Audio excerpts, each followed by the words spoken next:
Welcome, everyone, to another edition of Stand Alone, where we go from being ordinary to extraordinary. I don't think it's possible to become extraordinary if we're missing information. I think that's what intelligence is. It's not having necessarily a high IQ, but it's being in the know. And if we do honestly know better, then we should have different actions and outcomes as a result. And that's what I love about the standalone community. We want to talk to people that don't just talk the talk, but walk the walk. These are people that through experience have come into the know with better information. And through better information, we can equip ourselves to live better lives. So today with us, I have our guest, Dana Parish.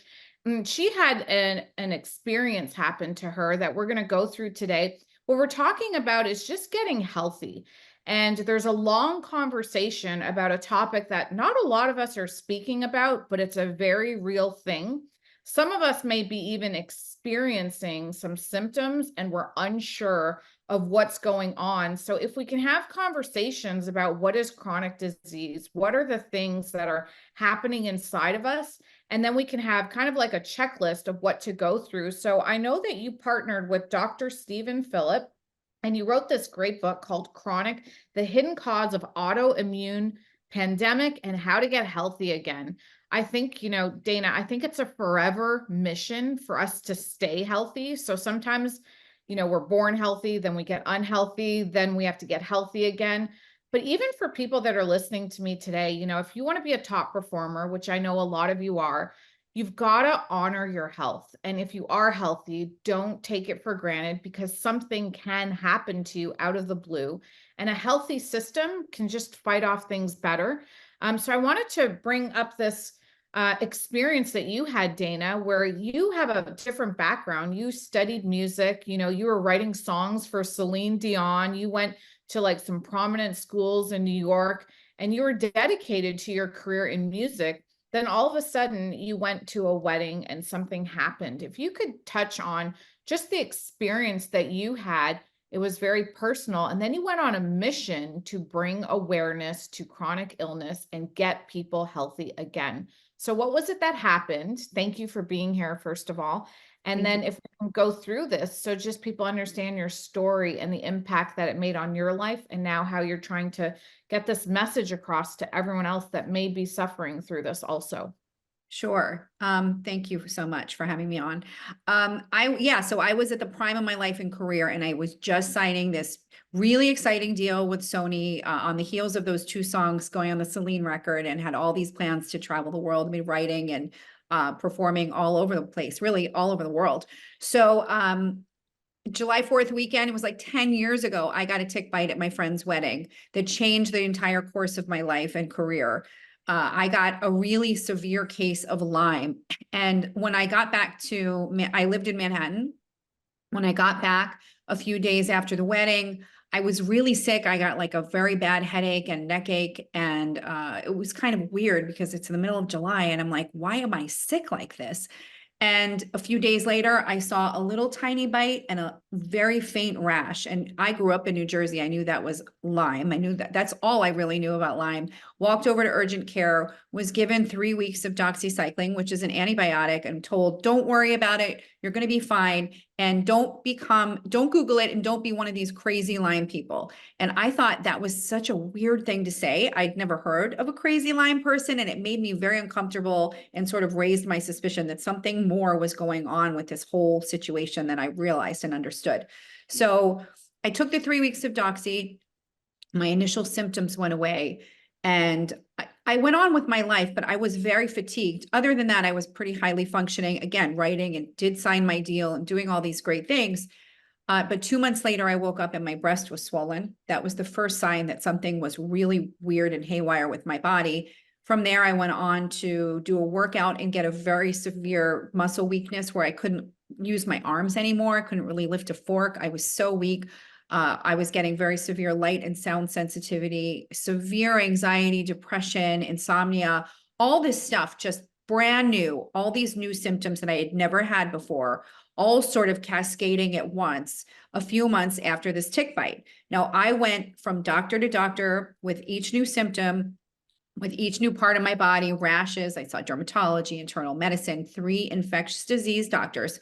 And I said, could this still be from that tick bite? The only thing that happened that was different was that tick bite. And I took the antibiotics, but maybe they didn't work. Well, I did not know that this was a hugely controversial disease, highly driven by politics and pharmaceutical companies and all this crazy stuff that I had no clue about at all, sort of converged into this moment for me where it's like, something really crazy is going on. I'm saying I had a tick bite. I took the 3 weeks of Doxy. I'm having continuing symptoms from the initial bite. And now you're telling me it's something different. Like, it really just didn't quite make sense, because I'm saying, could it still be Lyme? Did it not go away? Are there other infections that are spread by ticks? By the way, I knew nothing at that point. So it was very, very cursory knowledge that I should be tested for, anything like that. Everybody said no. And I even said, well, I heard that there's such thing as Lyme specialists and Lyme doctors. Could you maybe refer me to one? No, absolutely not. They don't, they're not, it's not a place we would ever send you. We're infectious disease. And we know that if you got a tick bite and you took these antibiotics, you'd be better by now. Well, I ended up 2 months after that, not being able to breathe, and I was in heart failure.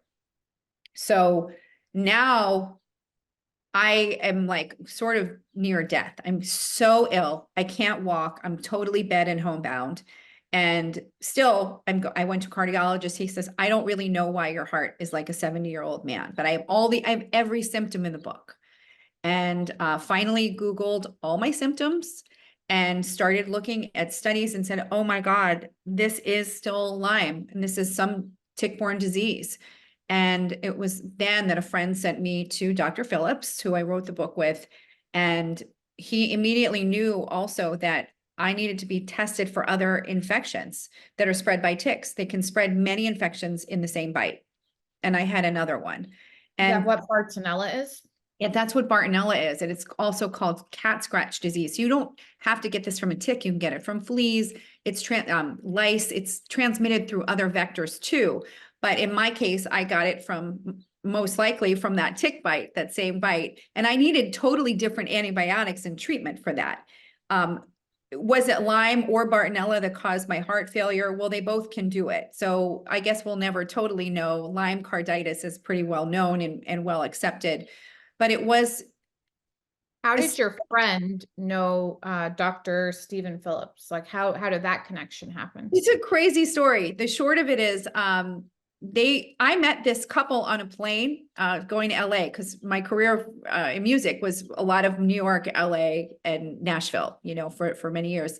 And never really made friends on planes, because you don't want somebody talking to you for 6 hours going cross country. Got your headphones on and you're like looking down. Exactly. Yeah, 100%. This is the only time, but it actually was so much fun. My husband and I were writing partners and songwriting partners, and we met this couple who created The Nanny. They were also writing partners and producing partners and created this huge hit show. So we became really good friends. We actually had the same lot. We were working with the same entertainment attorneys, and we had a lot of mutual friends we discovered. And their daughter was going to college in New Hampshire a couple of years later. And when I got really sick, I said, and they bought this beautiful house in New Hampshire that we had already gone and spent a weekend with them at.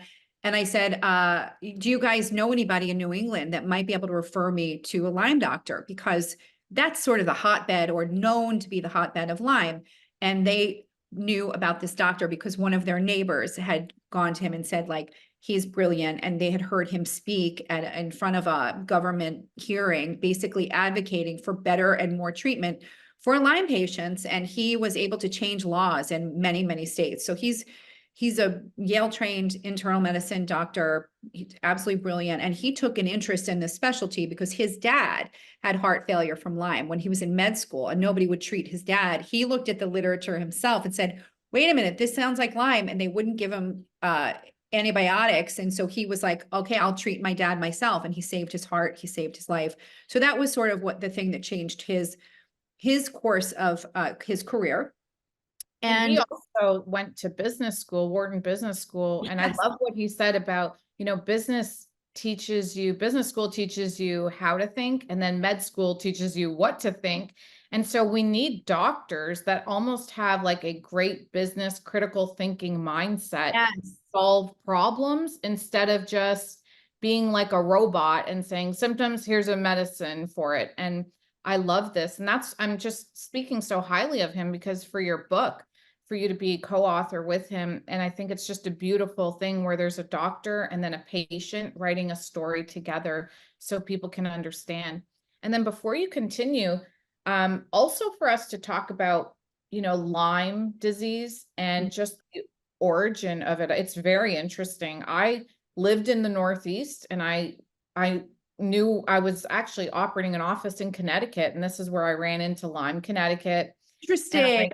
yeah, so then I started looking into this and then I started reading about it. And so when you talk about the controversy behind tick-borne diseases, I don't think people understand what you're talking about. And it's very, very interesting. I will tell you, I have done dozens and dozens of interviews, and you're the first person who has actually asked me this question. And I'm glad that you did. Yeah. You're brave, girl. Talk about it. Let's talk about it. Bring it Yeah. out in the open. Well, it's interesting because there is another author, and she's a best-selling author. She has a book called Bitten. She's also on HarperCollins, the same publisher as mine, called it's called Bitten, something like this. Don't quote me, but the history of biological warfare and Lyme disease. It's a mainstream book. She's a Stanford science writer, an award-winning writer, and also she had an award-winning documentary about this topic called Under Our Skin. So I am not a super expert on this, but what I can tell you and what I've learned from interviewing her and knowing her over the years and reading her book is that in the 70s, I think it was in the late 70s, there was an outbreak of juvenile rheumatoid arthritis, this, in Lyme, Connecticut. And that is how the name originated for Lyme disease. And that is where it was sort of first, the whole thing was sort of first discovered. Well, right across, there was an island called Plum Island across from Lyme, Connecticut, where the U.S. government was conducting biological weapons, and pathogen research, and they were actually weaponizing bugs. And she has photos of this. It's absolutely fascinating of the way that they would sort of impregnate ticks with pathogens, and they would mix them together. So I think COVID has sort of opened people's eyes to the fact that this dangerous research is conducted all over the world, and sometimes in our own backyards. So this lab, I believe, was closed down at the time, but right across from the lab was Lyme, Connecticut, and also nearby was Montauk. Montauk is part of the Hamptons out on Long Island, that. And that's also been a really hotbed for, Lyme and these vector-borne diseases. Well, 3 brand new diseases showed up at the same time. Now, Lyme is an ancient organism. It's true that it is, but you can manipulate pathogens and organisms.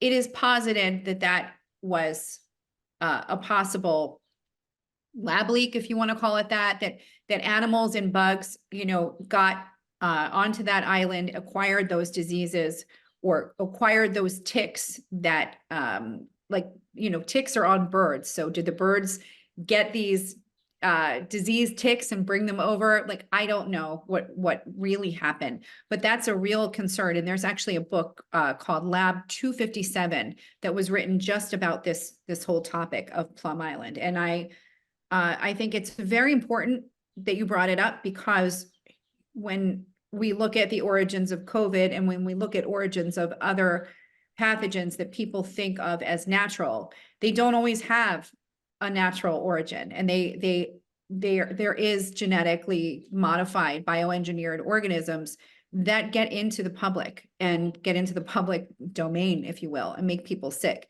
So I can tell you that there's, I've interviewed tons of researchers and tons of clinicians throughout the medical world, not just in the Lyme world.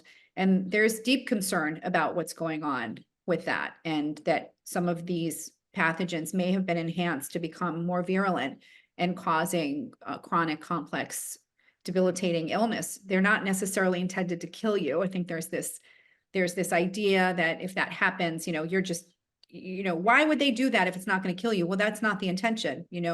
If you have people that are chronically ill, it makes a whole lot of money for pharmaceutical companies to treat symptoms. So if this sounds like, if you're hearing this for the first time, oh my God, she's crazy, she's a conspiracy theorist. It's absolutely correct, though. What I'm telling you is definitely true, verifiably so. We write a little bit about it in our book, Chronic. It's not the crux of the book, because really what we want to do is help patients get answers, find root cause, and not, excuse me, get on that medical merry-go-round where you're just taking drugs that treat symptoms, for the rest of your life. If you think about me, I'm a perfect example of this. Fibromyalgia. Well, what is fibromyalgia? It's just a description of symptoms, right? It doesn't actually tell us what the cause is. I take a bunch of antibiotics, my fibromyalgia goes away. So my neuropsych stuff goes away. My anxiety, depression, insomnia, suicidal ideation, all these new things that I had completely went away when I treated my infections. So it just led me to understand that the root cause of so much autoimmune and chronic disease was completely being ignored. And frankly, at a very high level, willfully so.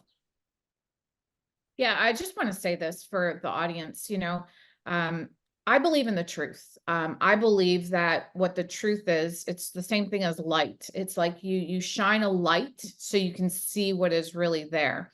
And sometimes it's concerning and it's scary. This is why people don't like to shine light. It's the reason why we have secrets in our lives. It's the reason why we like our privacy so much. And so I get it. I understand that, but not until something happens to you where Yes. you have to do hard work on yourself, and then you can't do the work if you're not seeking the truth. And so you can mask and you can take, medicine to cover up symptoms, but we still have to go. And I love what you were talking about in an interview, where even when you go to the doctor, and we're talking about being an advocate for your health. When you go to the doctor and they run tests on you, your labs can even come back normal. Then Yes. doctors are trained to say, there's nothing wrong with you. This might be a psychiatric problem. Yeah, but a psych problem is a nerve problem, which is a physiological problem. Yes. You're totally right. And again, I'm so impressed by you. I have done so many interviews, and I have very few people have really understood this at the level, and also what you said about the truth. Because I was a person before this happened to me that was reading, CNN, MSN, whatever. I just, okay, that sounds good. I'll just believe whatever I'm told, and I'll just go for that. Or I'm going to the doctor, I'll just believe what I'm told. This made me rethink and learn to question everything. I never was that person who would, give you the look like, Now I'm the person that's always doing that, because so much of what we're told just simply isn't true. So much of what we're reading in the lay press simply isn't true. And it's so informed by politics, by money, by medicine, by actions that, our political leaders want us to take or not take for reasons that we don't really understand necessarily. So you just have to actually do your own research. It's a really important thing, and it's not fringe, and it shouldn't be considered a taboo thing to do your own research, to read and understand what you are consenting to, what you are not consenting to, and to be able to ask the most appropriate and salient questions. If you're not informed that infections, for example, and there's so much data to support this, can cause various chronic autoimmune diseases and neurological diseases like dementia, Alzheimer's, Parkinson's, even ALS. And by the way, it's not always pathogens, but they can be a cause. So if you don't understand that should be part of the differential, how are you ever going to ask the right questions? The onus is partly on us to become more knowledgeable and informed about our conditions. But we should really be looking for the root cause. Doctors are not trained to look for root cause. They are taught mostly to treat symptoms. Treating symptoms is an extremely lucrative business, and it's not the average doctor's fault. This starts with the training. So I'm not blaming, I love many doctors that I've met and been treated by over the years. And I think even the ones that misled me during my Lyme debacle were mostly well-intentioned. I don't think they were bad people. Yeah, it's Uh, true. they just didn't know. And then also too, for people to understand, okay, so we use this word natural and we use like, do you believe that the natural state is our healthy state? Like our bodies are miraculous, like our systems, our processes, and our immune system. It's just when you learn about how white blood cells are produced and how they attack things, it's just awesome. And so I know that there is something foreign, when Yes. we eat something, when we eat unnatural food, Yeah. there is a reaction for that. If something bites us and we get a reaction that is not natural because our immune system has a natural response and it can rid Yes. things. But do you believe that there's got to be something else there that is creating a different immune response? Yeah. That is a great question. I do. I mean, I think it's a combination of biology, some genetics, mostly not though. And just to me, it's the burden of hits, as we call them, the immune hits. So Yeah. you may get, one COVID infection. And for example, because what I hear from is thousands of long COVID patients who are suffering very similarly. There's so much overlap in the political and medical spectrum of between COVID and Lyme. So, now I hear from people, well, I had the first tick bite or I had the first COVID infection and I was fine. And why am I so sick now with the second or the third one? And it's really Russian roulette each time, you get one of these hits, but it's to me, it's the burden. It's sort of like you reach this tipping point. Mhm. You may have had a bunch of stuff and your immune system was totally fine. And then you had this one extra hit. It could also be something in your food. There's a lot of chemicals in our food, as you mentioned. There's glyphosate. We were talking before the interview about my recent conversation with David Perlmutter. This has become like a really important topic for him too. I mean, he wrote Grain Brain, he wrote about the importance of diet, but now, even just the food that we're eating has changed so dramatically from when he wrote that book. It's crazy. So And I I think think we're changing for the better, by having these conversations. And what's powerful is people that understand more, that understand better. We can advocate for ourselves. We can then, seek better alternatives, and we create demands, and that's what drives money in markets, our demands. And so we can't create new demands if we don't know better. And this is yeah, why it all starts with knowledge. And so I love the conversation that we're having. But if, just finish, like, what happened when you went to the doctor and, you met with Dr. Stephen Phillip, and then did he put you on a new treatment? What happened where you started to get better and then start healing yourself? yeah, exactly. Well, yes, he did. So he gave me, first of all, a better workup because a lot of times, and you had mentioned this before, the standard blood tests look fine. So you're healthy, you're just stressed. You're healthy, you're just anxious. You're a psych case. Okay, that's pretty much never the case. It's almost always something systemic is going on. It's not just like you're imagining things. So he did a much better and more thorough workup. He tested my inflammatory markers, and I did have an elevated rheumatoid factor, which, it kind of just clues you in. It doesn't say, oh, she has Lyme or she has this, but it says something is off. Something, why does this like seemingly healthy person have this, otherwise healthy? He tested me for all the other tick-borne infections, like I mentioned, and one of them that came back positive was Bartonella. So I needed more and different antibiotics and antimicrobials for that.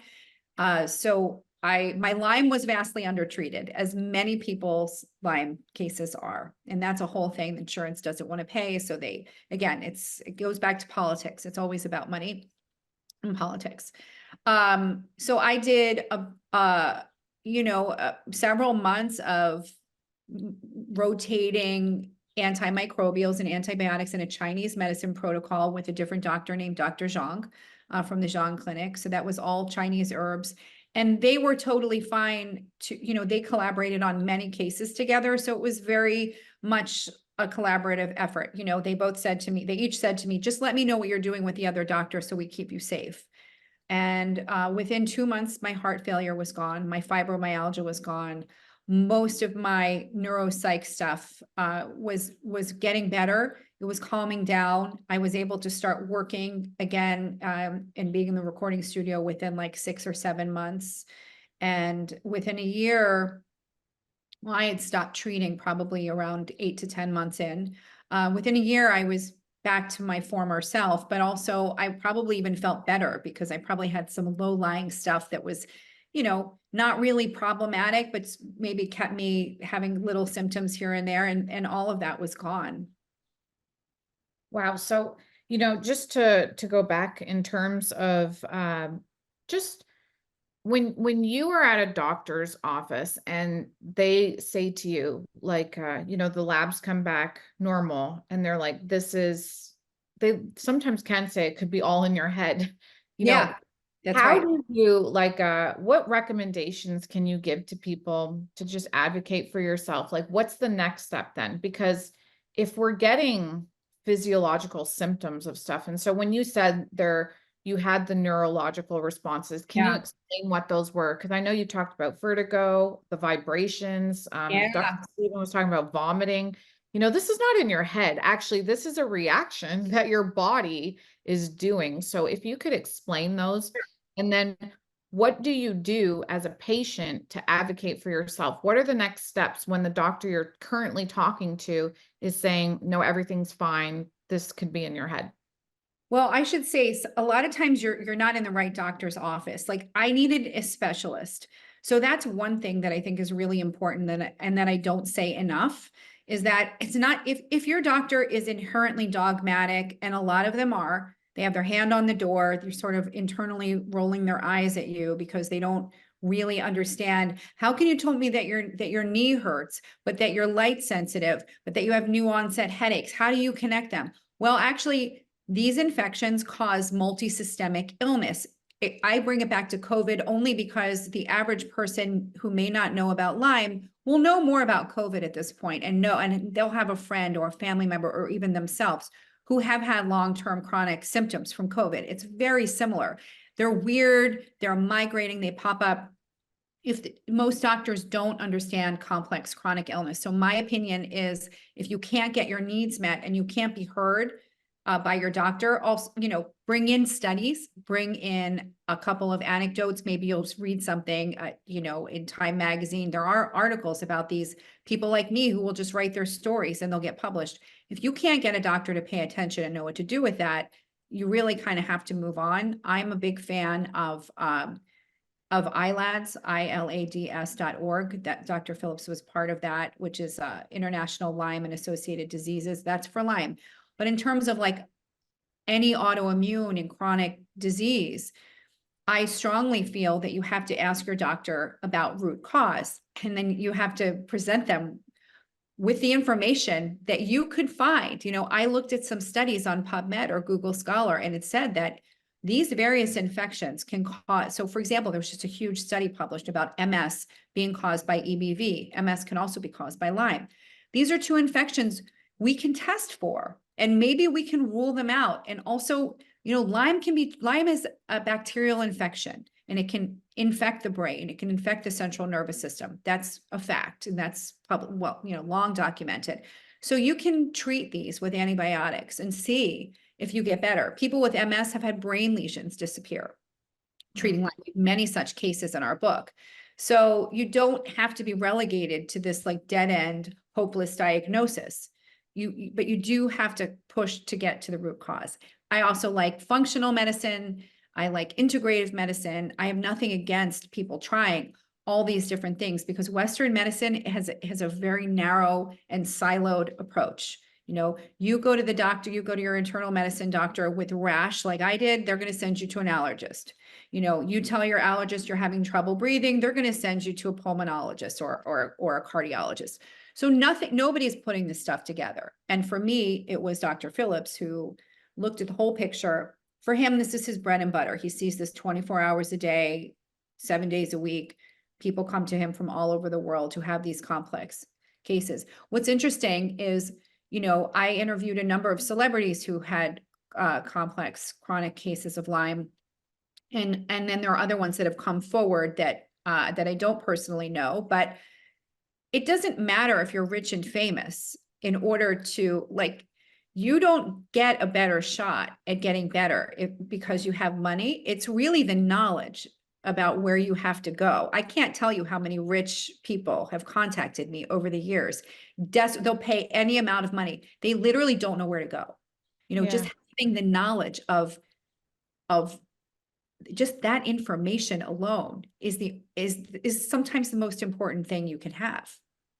I think it's so incredibly important that we're having this conversation because a lot of people, it's just easy not to talk about things. And, you know, I'm guilty of that too sometimes. Sometimes I don't want to talk about things. I just want to like bury my head, look down and like move through it.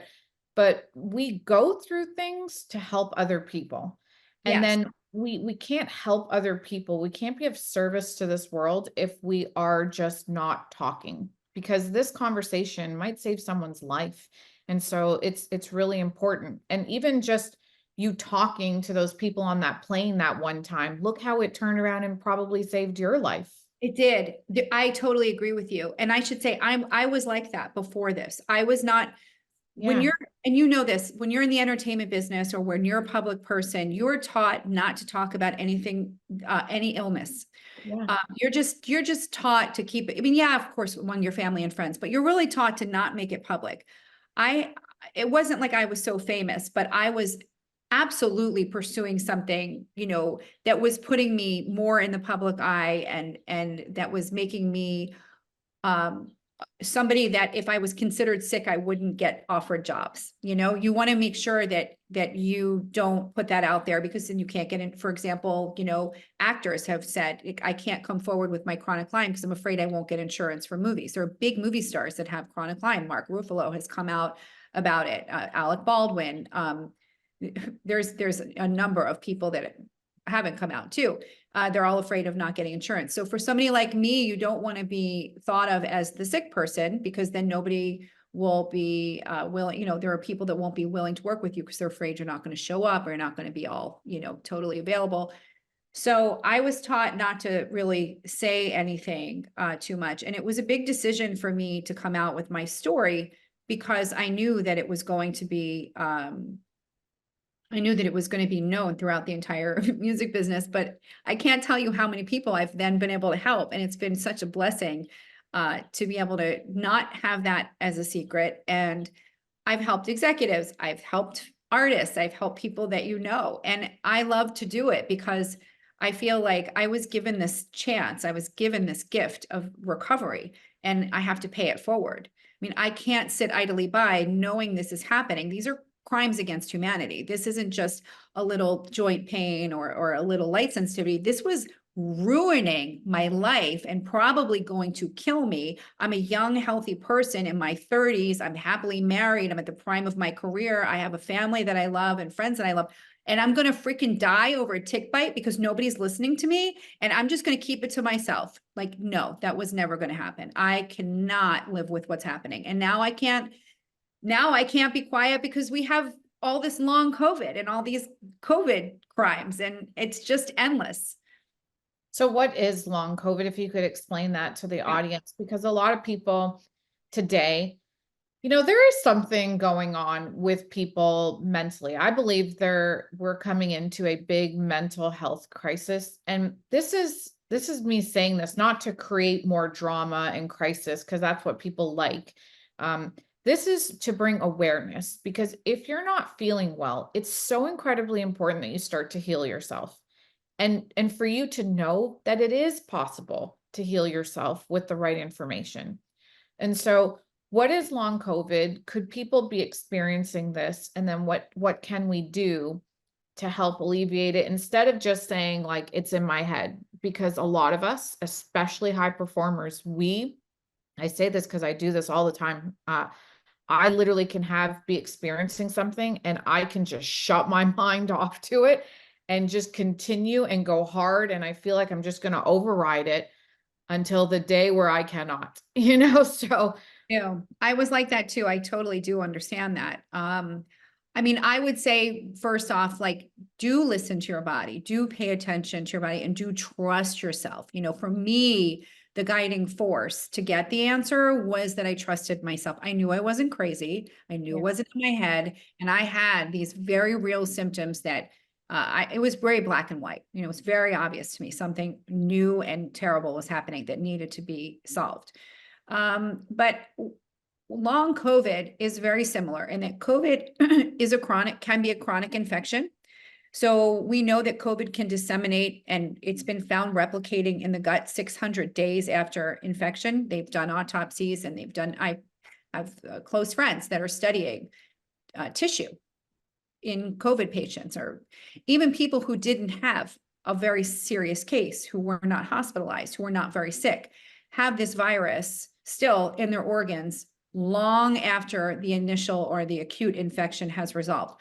Whether you have symptoms or not, there can be a very long latency period. Again, Lyme is the same way, weeks to months to years. So you may get this is why it's hard to trace back a lot of times what's really the root cause, because 6 months later, are you still thinking about your summer tick bite? I don't know. Because you don't see them a lot of times. I think the thing with COVID is it's multiple things. It's damage. So COVID is, yes, you inhale it, it's airborne, it's respiratory, but it's actually a vascular disease. So what it is doing, it is inflaming and impacting the vasculature. It is also infiltrating organs and tissue. So people have all these new weird symptoms, neurologic symptoms, physical symptoms, they're bedridden.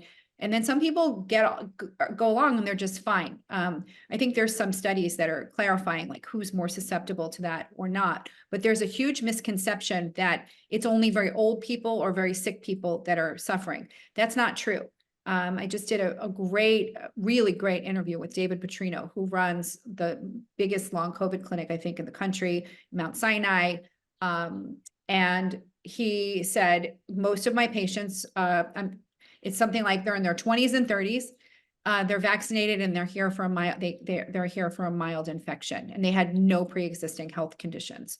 So I think it's three things that I, feel very sure that we have information about now, which is it is chronic COVID, it is COVID damage, and it is also potentially reactivated other infections. So there's data that it reactivates EBV and herpes viruses, people getting shingles, outbreaks of shingles after the vaccine. So after the vaccine, but also the virus, there's a lot of overlap between what they're both doing. So that's another issue. It's like separating what is the vaccine, what is the virus, what is other things that are cropping up in the face of these things. The virus also seems to be somewhat immune suppressive. So if you think about your immune system being suppressed to any degree, you're allowing other persistent pathogens that are sort of quiet, where your immune system was taking care of them for that long time. They're cropping up. People are also getting exposures to toxic mold, and they're getting really, really sick in the face of long COVID, in the face of COVID. So there's a multitude of things. It's really hard to unravel, but having this background in Lyme has helped deeply inform my view about the long-term implications and ramifications of COVID, given that we know that it can become chronic. Yeah, I think, for people to get your book, number one, you can start there and just take initiative, to learn more. I think people always think I don't have time for this. I don't, but yeah, you do. You can find time. You find time to watch a movie. You can find time to read about your health and your wellness. It's incredibly important. And but you have to want it for yourself. Do you want to be healthy? Do you want to be well? And I think, as a lot of us, we're always, when we're young, we're thinking about, I just want to be successful. I just want to make money. But you're even telling us, like, there are actors and actresses that have all the money in the world and they're not healthy. And what does it even mean or matter? I agree. I think, I know people sometimes don't like when I say this or when people say this, but for me, when I didn't have my health, I felt like I had nothing. you know, Yeah. and I'm not saying that if you don't have your health right now, you have nothing. I'm not saying that at all. I'm just saying that until I got better, I couldn't move forward with anything. I just couldn't. I physically couldn't do it, and I mentally couldn't do it. And that was the worst part.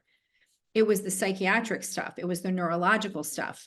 Because if you're off balance and you can't literally walk straight, or if you're out of breath because you're in heart failure, what can you do? You're going to go into the studio and write a song? No, you're not. You're gonna lay down and try to maintain some sense of sanity, because it's horrifying and it's terrifying and it's extremely lonely and it's extremely isolating. I mean, who understands this? Like, who can you call when that happens? You know, it's like, you know, there's not a lot of people that understand it unless they've gone through it. And you have to kind of build this whole, this whole other world and community. And I think that's what we're doing. This is why podcasts are so great. This is why, people, you have a podcast. If you can tell everybody what your podcast is called so people can go and listen to the conversations you have, that's what's beautiful about today's world. Like, for you to just be able to tap into the great conversations that people have, this can drastically improve your life. And so I just highly recommend seeking great knowledge from great people. Yeah. And so if you can share with everyone, like, where can they go to learn more about you? Where can they go to learn more about your podcast? And if they are experiencing something, start with a book, maybe read about it, but where can they go to then, get better help so that they can heal themselves? Yeah. So in terms of the podcast, I host a podcast for a foundation, of which I'm on the board, the advisory board. It's called Bay Area Lyme Foundation, and we fund remarkable research that's changing the lives of Lyme and other chronic infectious diseases patients. So it's really, really exciting. We're funding research for diagnostics and therapeutics.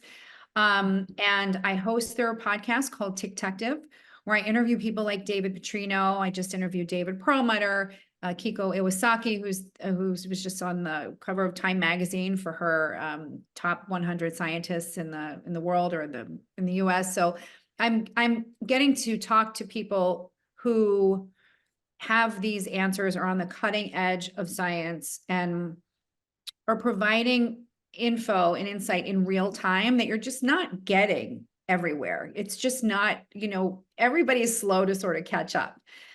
So it's been really, really exciting and very gratifying to be able to bring this information to people who are suffering. There's so many millions of them out there. In terms of finding me, I'm on Twitter under Dana Parish, and it's at Dana Parish, and Instagram, the Dana Parish. My website is danaparish.com. And I'm pretty easy to find these days, and I get a lot of communication on social media from people that are looking for more help. The book is available anywhere you buy books. You can also listen to it on Audible. So I know some people don't want to read, or they can't read because they're having neurologic things, and it's really difficult sometimes. So Audible is a good place as well. Kindle too. Okay, wonderful. Well, thank you for your time today. Thank you for your energy. Thank you for your wisdom. I think it's incredibly important that you just shared your story with us, because if we just help, one person today, we made a difference. But I believe we'll help many, many more, just to increase their awareness, make better decisions, and then learn to be an advocate for yourself. Because you only have one body. Just take care of it, take care of it. And if you are healthy right now, then maintain that, because, a healthy immune system can save you one day. So thank you again for your beautiful information. I really appreciate it. You are so awesome and so smart. I'm such a fan. Thank you so much for having me on. Thank you.